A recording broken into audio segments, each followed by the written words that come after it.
dans cette interview, c'est que Monsieur Castanet, du coup, le journaliste, expliquait quand même qu'il a fallu attendre son livre Choc pour qu'enfin on agisse et on fasse des promesses sur un secteur sur lequel la sonnette d'alarme avait été tirée à de très nombreuses reprises pendant des années. C'est ça qui est problématique. Pourquoi on attend qu'un scandale éclate dans les médias pour dire « Ah, il y a un souci ». Pourquoi on n'écoute pas davantage les professionnels du secteur depuis des années qui disent que ça va de moins en moins bien. Et par rapport au fait qu'on puisse pas agir dès maintenant, plus on attendra, c'est en rapport sur le fait que monsieur le Président de la République a annoncé 50 000 postes à recruter sur le quinquennat, mais que cette année, on n'en recrute que 3 000.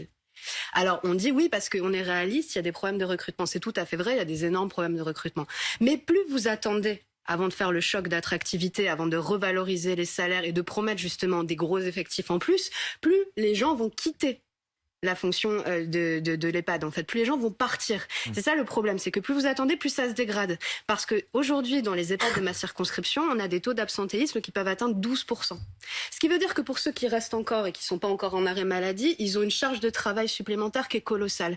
Moi, j'ai rencontré plusieurs soignants dans les EHPAD de ma circonscription et honnêtement, ce qu'ils décrivent de leur quotidien est vraiment très très difficile. C'est-à-dire des journées qui peuvent aller de 9h à 21h. On les rappelle souvent sur le week-end. Ils n'ont pas de vie de famille. C'est ça la réalité d'un soignant en EHPAD.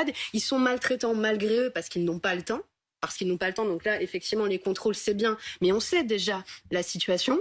On la connaît déjà. Donc, en fait, il faut faire plus que dire 3 000 et au goutte à goutte, jusqu'à la fin du quinquennat, on y arrivera. Non, il faut promettre aujourd'hui des revalorisations importantes et des recrutements importants parce qu'on a besoin vraiment de ce choc d'attractivité. Serge Guérin, on est en plein dans le débat sur la réforme des retraites.